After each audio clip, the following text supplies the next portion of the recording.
Olá, amigos do Ativo Virtual, e recentemente o Barsi criou uma polêmica no mercado ao afirmar que os investidores deveriam fugir dos fundos imobiliários, sendo que essa notícia saiu em diversas mídias, inclusive com o Barsi afirmando que os fundos imobiliários são de fato o conto do vigário. E é exatamente isso que eu vou explorar nesse vídeo, fazendo um estudo e trazendo para vocês fatos reais, justamente para que vocês possam chegar na própria conclusão. E esse conteúdo agora faz sentido, porque recentemente foi extinta outra polêmica muito forte que estava envolvendo os fundos imobiliários, que era o caso da CVM em relação ao fundo Max Renda, o MXRF11, e não fazia sentido trazer esse conteúdo para vocês antes de ter essa decisão da CVM, só traria mais confusão e mais complexidade para o assunto. Mas antes de continuarmos, convido a vocês a se inscreverem no canal e deixarem um like neste vídeo, justamente para entender que esse conteúdo é relevante e assim continue trazendo outros. Lembrando de ligar o sino de notificações para receber todos os conteúdos aqui do canal. Então, bora pro vídeo!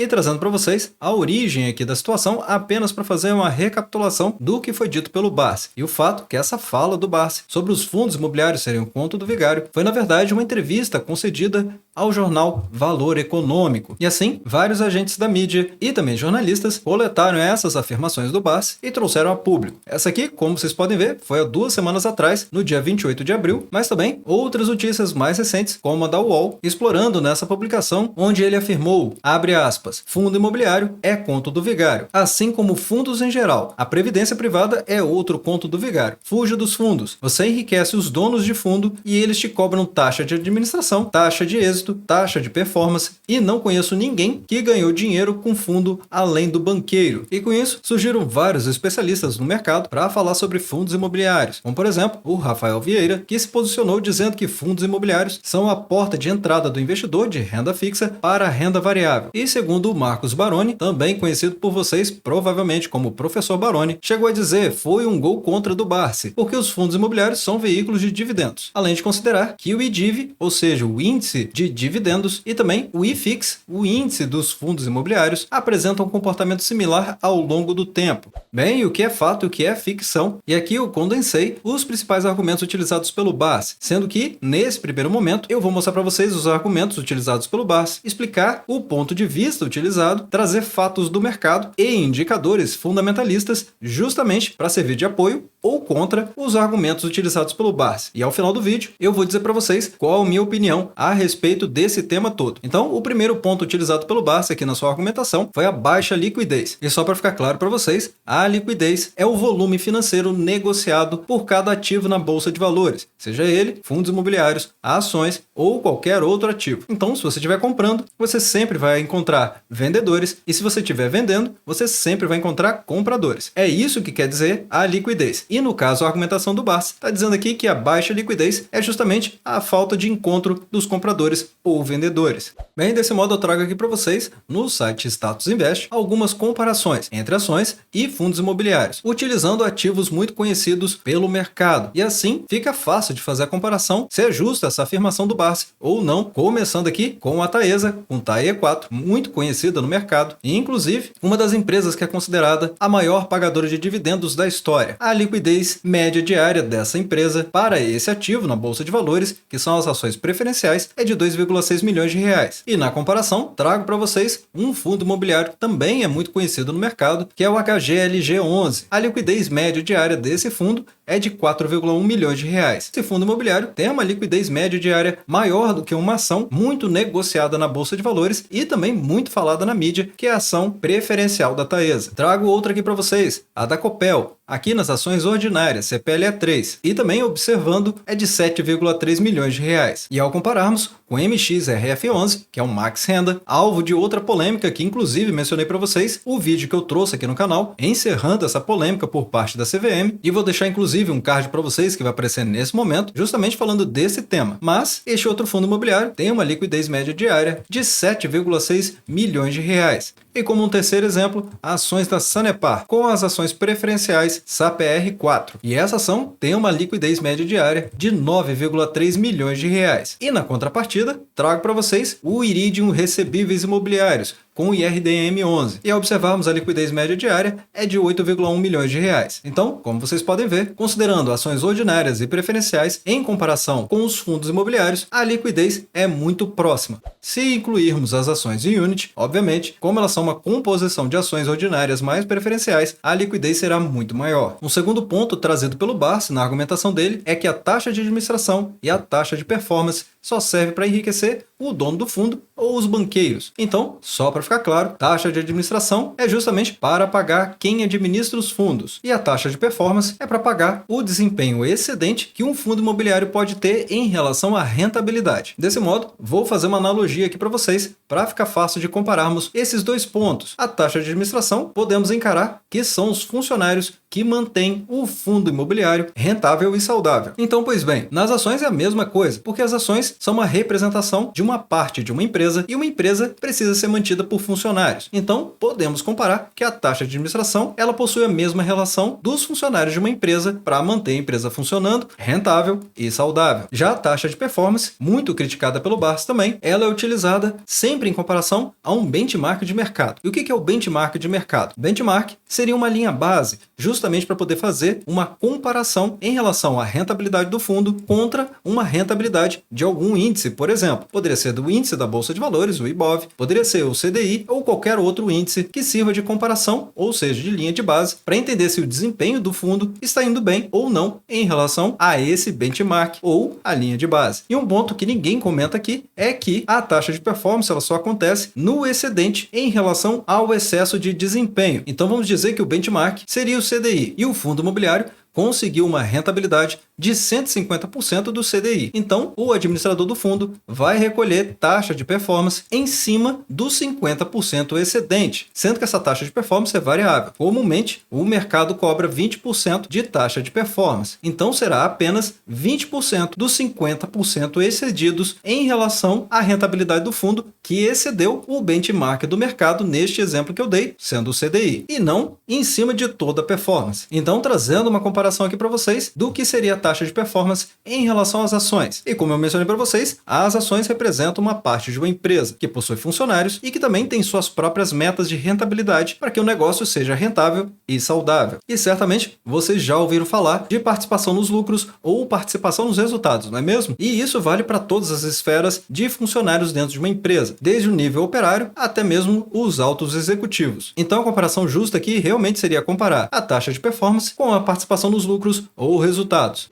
E se for para poder mencionar outros pontos controversos na história, podemos ver que inclusive a Petrobras teve polêmica aqui no dia 11 de março de 2022 ao propor 27 milhões de reais em salários e bônus à diretoria, justamente relacionado aqui à remuneração variável. Podemos fazer analogia, inclusive como sendo a taxa de performance e os salários como sendo a taxa de administração. Mas temos outros exemplos, como por exemplo o bônus de 670 milhões de reais que a Nubank remunera os seus executivos. Matéria essa também muito recente, do dia 29 de 4 de 2022. E aqui podemos dizer também sobre a taxa de administração. E ainda mais recente, no dia 2 de maio de 2022, outra questão envolvendo a Nubank, que precisou justificar a remuneração de 804 milhões de reais como sendo metas agressivas. E novamente, aqui podemos relacionar com a taxa de performance. Outro ponto da argumentação do Barsi é em relação à baixa rentabilidade. E sobre isso, primeiramente precisamos falar sobre a inflação. E aqui trago para vocês da fonte mais confiável possível, porque estamos falando do Banco Central do Brasil, onde, como vocês podem ver aqui, data inicial, abril de 2012, até abril de 2022. Considerando essa simulação, o IPCA medido, de acordo com o IBGE,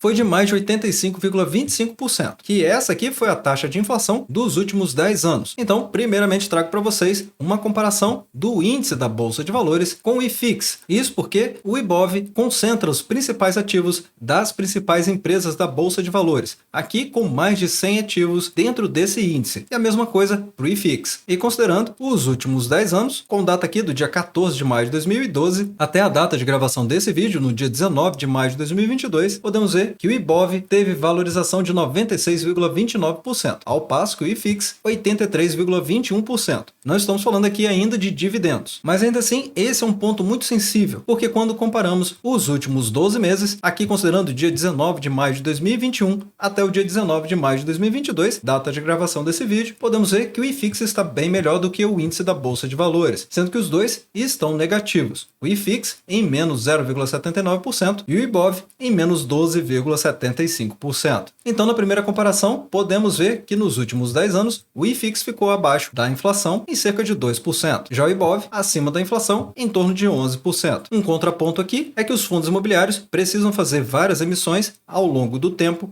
para justamente aumentar o seu tamanho, diferentemente das empresas que conseguem crescer com a sua lucratividade, ainda que ela adote a prática de ter um payout elevatíssimo, de mais de 90%, ainda assim não é a prática adotada por todas as empresas, é apenas a minoria. Já os fundos imobiliários, eles são obrigados por lei a distribuir 95% do lucro apurado. Então, a única forma dos fundos imobiliários conseguirem crescer efetivamente é fazendo novas subscrições e assim recebendo dinheiro do mercado. Para então, os fundos imobiliários que começaram com apenas alguns trocados, 50 milhões ou 100 milhões de reais, e ao longo dos anos conseguiram ter patrimônios de 3, 5 ou 7 bilhões de reais. Então, isso inevitavelmente faz com que a valorização das suas cotações não sejam semelhantes às valorizações das ações. E dito isso, trago para vocês aqui o histórico de rentabilidade dos principais FIIs. E quando eu me refiro aqui aos principais FIIs, é porque eu fiz uma listagem dos fundos imobiliários com 10 anos de mercado ou mais e tentei trazer aqueles que tiveram a maior rentabilidade desde o seu IPO. É claro que eu fiz algumas eliminações, mas justamente para trazer para vocês esse histórico, começando aqui com a HGLG11, que valorizou, considerando aqui todos os dividendos, nos últimos 10 anos, 89,70%. Também teve o Max Renda com 75,74%, mas de maneira geral, a rentabilidade dos fundos imobiliários ficou em torno desse patamar, justamente por conta do efeito que eu mencionei para vocês das subscrições. Além da rentabilidade máxima que eu consegui encontrar, que foi do ABCP11, com 147,85%. E justamente para fazer a comparação, trago aqui algumas ações, ou seja, as ações que eu considerei mais relevantes para trazer nessa comparação aqui. E também nos últimos 10 anos,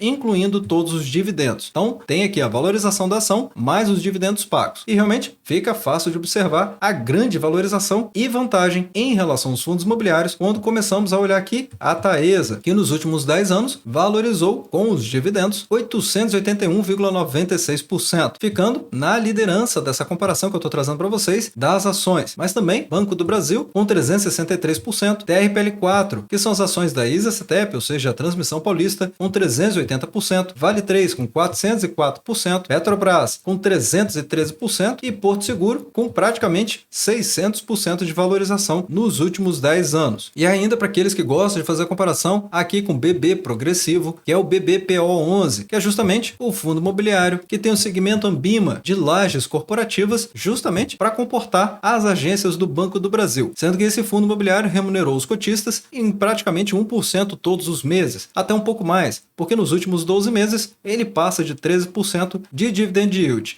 Então, nos últimos 2 anos, incluindo todos os dividendos, podemos ver essa comparação aqui, justamente para ser uma periodicidade diferente, HGPO11 com 42% e o próprio BBPO11 com menos 32,36%. E já na mesma comparação histórica aqui dos últimos 2 anos, considerando as ações do Banco do Brasil, incluindo todos os dividendos, podemos ver que a valorização dele foi de 44%. Então agora, trazendo o quarto argumento, que são as várias emissões, embora eu já tenha comentado a respeito da forma como os fundos imobiliários fazem para poder crescer em tamanho de fundo, que é justamente através das várias emissões e com a consequência que isso traz. Um ponto que raramente é comentado é que existem formas de contornar os efeitos negativos das várias emissões, sendo que existem 2 abordagens mais conhecidas, que é justamente a arbitragem, ou seja, o cotista que sabe através da votação e depois da confirmação que foi aprovada a subscrição. Então o fundo imobiliário não consegue deliberadamente decidir por si só fazer novas emissões. Precisa sim obter a aprovação aprovação da maioria dos cotistas para fazer a nova subscrição. E caso ele decida por fazer, os cotistas recebem um direito de preferência, ou seja, o cotista, nesse momento, ele pode decidir fazer venda antecipada das cotas que ele já possui em relação às cotas que ele pode comprar e assim fazer a arbitragem em um momento mais oportuno, justamente para conseguir alavancar o seu patrimônio. E por outro lado, a segunda forma é vendendo o seu direito de subscrição, tal qual ele faria se ele tivesse comprado as cotas. E assim, a depreciação que iria acontecer com o patrimônio dele, caso ele não subscrevesse, ou até mesmo com a queda das cotações, consegue ser compensada com uma dessas duas abordagens. Então vamos valorizar aqui o conhecimento e impulsionar esse conteúdo. Se você conhece alguém que não conhece esses métodos e os outros itens que estamos mencionando nesse vídeo, compartilhe ele, justamente para poder compartilhar o conhecimento com as pessoas e não favorecer o desconhecimento, porque falas de pessoas muito relevantes no mercado pode trazer confusão para investidores iniciantes que ainda não conhecem várias abordagens no mercado. Outro ponto também pouco falado e também utilizado pelo Barsi, inclusive de experiências anteriores que ele teve e que foram mal sucedidas, é sobre o imposto adicional para o investidor que possui mais de 10% de participação do fundo imobiliário. Isso é um fato. Assim como o sexto argumento, que também é um fato, que para os fundos imobiliários sempre é pago tributação de imposto de renda sobre qualquer lucro auferido no momento da venda da cota. É claro, se o investidor não vender suas cotas, apenas receber os dividendos, ele fica isento de pagar imposto de renda. Porém, o investidor que negociar até R$20 mil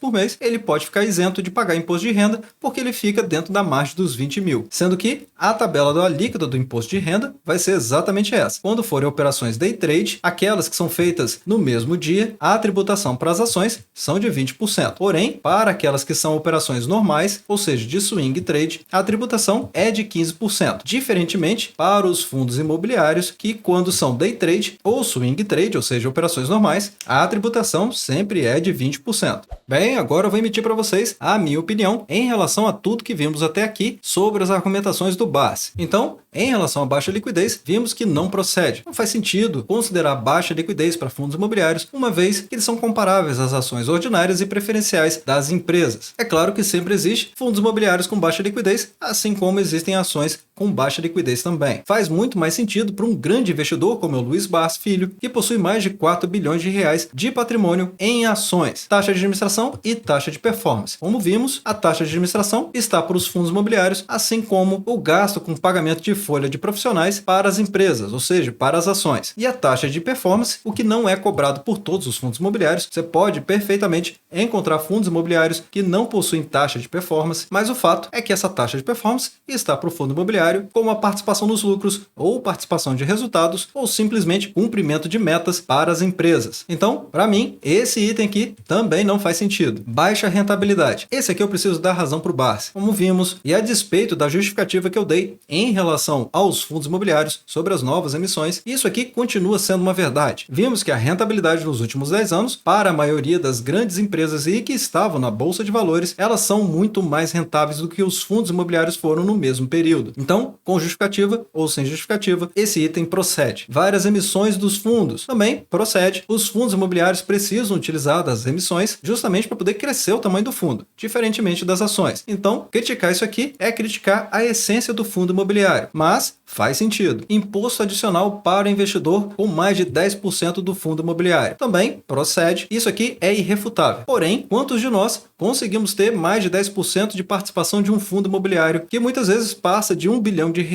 Então, esse item aqui, embora faça sentido, ele é realmente para grandes investidores como o Luiz Barsi Filho. E a questão também do imposto de renda, que sempre é pago na venda das cotas, também procede. Como eu mostrei para vocês, existe a alíquota de imposto de renda para todas as operações normais ou day trade feitas em fundos imobiliários, diferentemente das ações que, se você negociar até R$20 mil, você fica isento de pagar imposto de renda. E os dividendos, é claro, são isentos de qualquer maneira. Além disso, vimos também que as ações pagam menos imposto de renda quando as operações são feitas no swing trade, ou seja, são operações normais. Já os fundos imobiliários sempre pagam 20%. Então, para operações normais, os fundos imobiliários levam desvantagem em relação às ações, assim como não existe margem de isenção de tributação de imposto de renda. Bem, meus amigos, e para vocês, o que vocês pensam pensam a respeito dos fundos imobiliários? Vocês acham realmente que é o conto do vigário, que não faz sentido na estratégia de vocês? Ou vocês têm um caso de sucesso e gostariam de compartilhar aqui na comunidade do Ativo Virtual? Porque eu gostaria de incentivar vocês que compartilhem as experiências de vocês nos comentários abaixo e também as opiniões, porque certamente poderão ajudar outras pessoas que estão pensando em investir também.